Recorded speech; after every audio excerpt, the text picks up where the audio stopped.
O mercado financeiro é simples e complicado ao mesmo tempo. É muito simples de você apertar o botão de investir, comprar algum ativo, mas é muito difícil de escolher bons ativos para a sua carteira de investimento. E no meio desse caminho, muita gente quer te enganar, quer tomar seu dinheiro também. Então nesse vídeo eu resolvi falar o que não te contam sobre o mercado financeiro. Então se você gostar do conteúdo até o final, deixa o like e se inscreva no canal.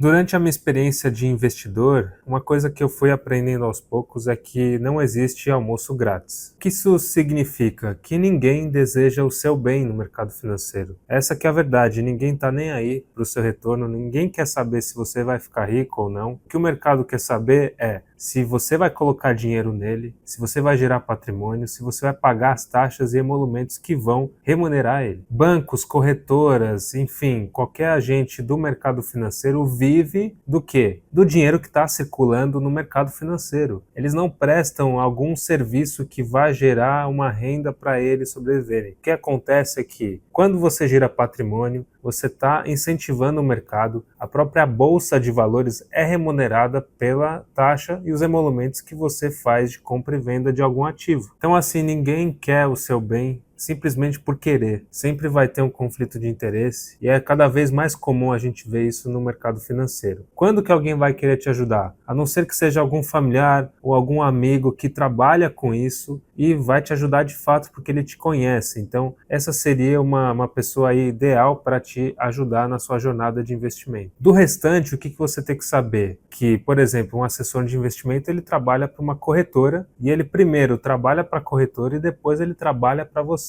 E se você tem isso em mente, você pode utilizar as vantagens que você tem a seu favor em relação ao assessor de investimento. Você consegue unir o seu interesse com o interesse do assessor e fazer um bom negócio. Muitas vezes isso não acontece, mas você pode fazer caso você tenha o conhecimento para isso. Outra coisa que eu aprendi com a experiência que eu tive nesses 6 anos com o mercado financeiro, vou fazer 7 aí no ano que vem que eu estou investindo, é que o assessor de investimento é um agente entre você e a corretora. Então no final ele não faz compra e vendas de ativos no seu nome, ele vai te apresentar opções de investimentos que a própria corretora recomendou para ele indicar para os seus clientes. Ele vai seguir as recomendações que a própria corretora passou para ele, as quais ele não definiu, e ele vai te dar essas opções para você escolher e ele vai fazer as ordens de compra e venda desse ativo ou desse produto financeiro com base na sua autorização. Essas recomendações que o assessor recebe vêm através de comunicados internos, enfim, reuniões com a mesa de operação e é justamente a mesa de operação que vai fazer ali a compra e venda desses ativos. O que eu quero dizer é o seguinte, quem está na mesa de operações é o analista de investimentos com certificação CNPI. Já o assessor de investimento ele é só um agente para captar volume financeiro e te recomendar produtos financeiros que a própria corretora recomendou para ele te passar. São raros os casos de assessores de investimentos que têm o conhecimento técnico mesmo de investimento, ou seja, sabe fazer uma análise técnica, sabe ver um balanço de uma empresa, etc. A maioria vai saber o básico de investimento, quanto você precisa de ter renda, quanto você precisa para se aposentar, qual é a taxa Selic, boletim Focus. Essas questões o assessor vai saber te recomendar, mas são raros os casos de assessores que realmente são especialistas em investimentos. Outro ponto é que as corretoras e os bancos ganham dinheiro com a oferta de produtos financeiros. Igual um corretor de imóveis que vai ter ali o seu portfólio de imóveis, ele vai ganhar uma comissão na venda desse imóvel. Às vezes o imóvel é bom de fato e ele vai ganhar a comissão dele e você vai fazer um bom investimento. E isso pode acontecer no mercado financeiro também. Mas às vezes tem produtos financeiros que são péssimos e que eles ganham taxas altas e por isso acabam vendendo para os seus clientes. Então assim, o banco e a corretora vai ganhar dinheiro em cima de emissão de debênture, vai ganhar dinheiro em cima de LCI, LCA, CRI, CRA, CDB, COI, fundo de investimento em renda fixa, fundo de investimento imobiliário que todo mundo fala para você investir. Então eu te pergunto, alguma vez alguém já te recomendou investir em alguma ação da bolsa? A maioria das recomendações que eles dão são justamente investir em fundos de ações ou em fundos de investimento em renda fixa ou nesses produtos financeiros como CDB, LCI, LCA, enfim.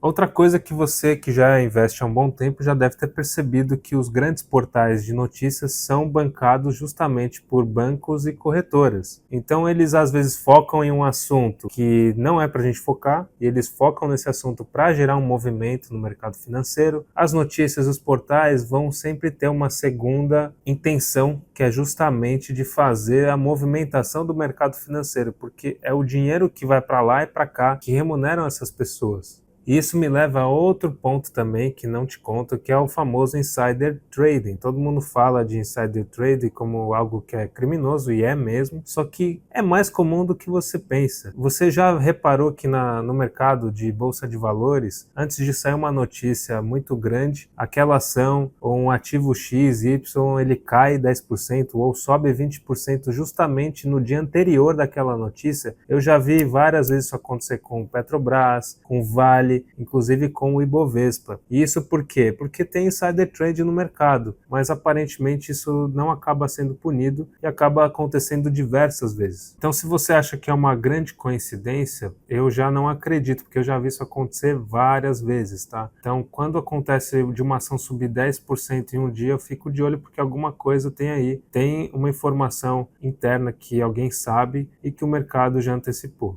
Desconfie sempre de recomendações para baixar preço médio ou que é uma oportunidade de investimento que só acontece agora, inclusive de canais do YouTube. Então você não tem que confiar justamente em influencers que às vezes estão sendo pagos para falar ou trazer alguma informação. A gente está cheio de influencers que são sócios de corretoras, canais muito grandes e que vão te passar uma recomendação que justamente tem um conflito de interesse. Um exemplo bem claro disso são os fundos imobiliários. Quem que incentivou o investimento em fundos imobiliários? Me fala. Foram as corretoras e os influencers digitais. Isso não tem livros de educação financeira, e se você lembra disso de algum livro que é para investir em imóvel, eu já deixo bem claro, imóvel é diferente de fundo imobiliário. Se você não entendeu essa frase, então você precisa ver alguns vídeos de que eu falo de fundo imobiliário. Muita gente confunde fundo imobiliário com imóvel. Não é a mesma coisa. Esse é um exemplo típico de produto financeiro criado pela indústria e incentivado pela própria indústria. E se você não sabe, os gestores dos fundos imobiliários são assets das próprias corretoras e dos bancos. Por exemplo, a XP Investimentos tem a asset que é a XP Asset. O Itaú tem a Kinea Asset. Então, eles são subsidiárias dos próprios bancos que têm o interesse de pegar o seu dinheiro para fazer ali a movimentação. O que eu quero dizer é que você precisa prestar atenção, tá? Não quer dizer que os fundos imobiliários todos são ruins. Existem fundos bons. Por quê? O gestor está ganhando alguma coisa com aquele fundo imobiliário que está sendo bem gerido. Não é porque ele gosta de você e quer que você fique rico. Na verdade, o gestor quer, através de uma boa administração, captar mais recursos para dentro do fundo imobiliário e ele ganhar mais dinheiro cobrando uma taxa de administração em cima de todos os recursos que estão dentro do fundo imobiliário. Agora, tem também o gestor que fala assim, opa, tô com o dinheiro aqui, vou cobrar uma taxa altíssima e não vou estar nem aí com o cotista e vou fazer uma gestão péssima e tá tudo certo. Outra coisa que eu aprendi durante esses 6, quase 7 anos de investimento, que é pouco ainda, né? Mas é bem mais do que a maioria dos investidores que estão hoje aqui no Brasil, é que o gráfico indica mais coisa do que a análise fundamentalista e valuation de empresas. Então você vê muita gente falando de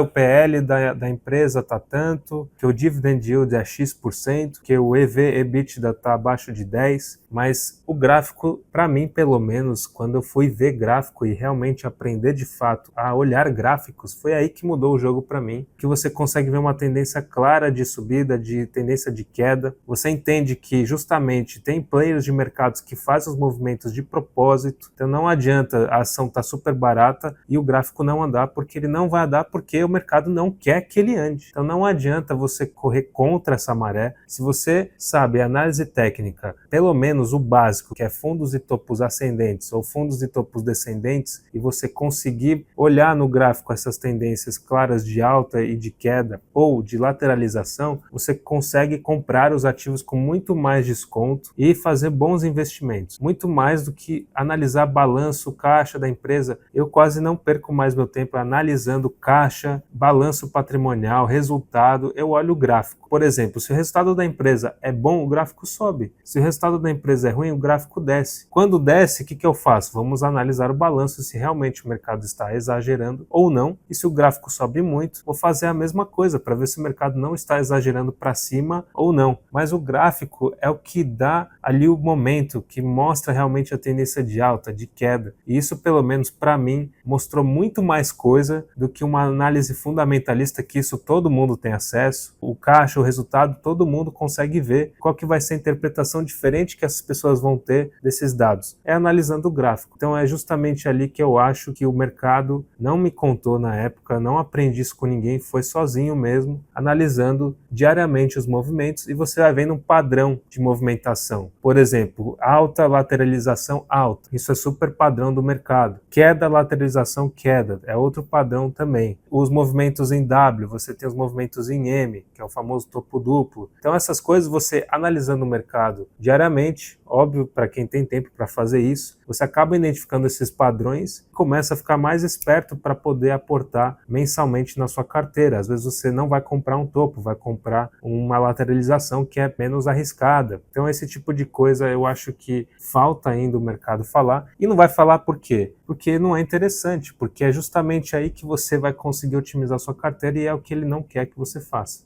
E para encerrar, eu queria deixar um último ponto muito importante, que é: nada vence o seu aporte e o tempo que você investe. Então o que eu quero dizer com isso? Não adianta você achar que investiu 200% do CDI num banco, numa corretora por 3 meses, que é que você vai ficar rico. Isso não vai fazer diferença na sua carteira de investimentos no longo prazo. Longo prazo que eu falo, acima de 5 anos, 10, 15 anos. E você procurar taxas, por exemplo, agora o Bitcoin disparou, muita gente está querendo investir.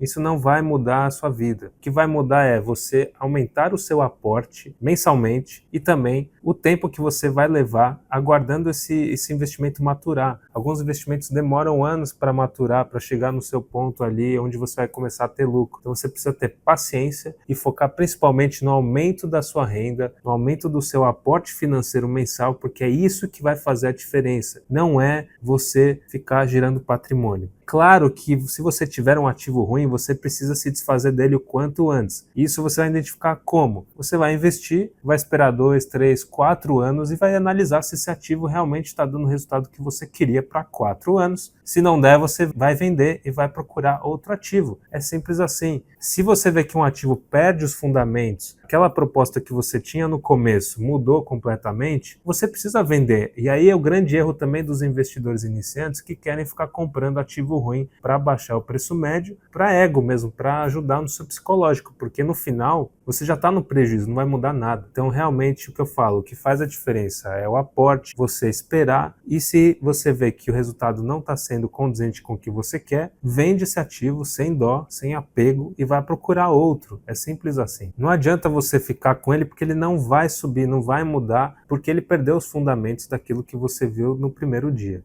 Eu queria encerrar isso com essas questões que eu passei do mercado financeiro. Foi mais um vídeo contando algumas das minhas experiências que eu já tive, que eu já vi acontecer. Eu já conversei com gestores de grandes gestoras de patrimônio, então eu tenho algumas informações que realmente eu passei nesse vídeo para você aprender. Então se você gostou do conteúdo, se inscreva no canal, deixa o like para fortalecer o canal, e o YouTube te recomendar vídeos como esse também de outros canais. Comenta se você já passou por algumas dessas questões que eu trouxe nesse vídeo também. Então é isso, muito obrigado e até o próximo vídeo.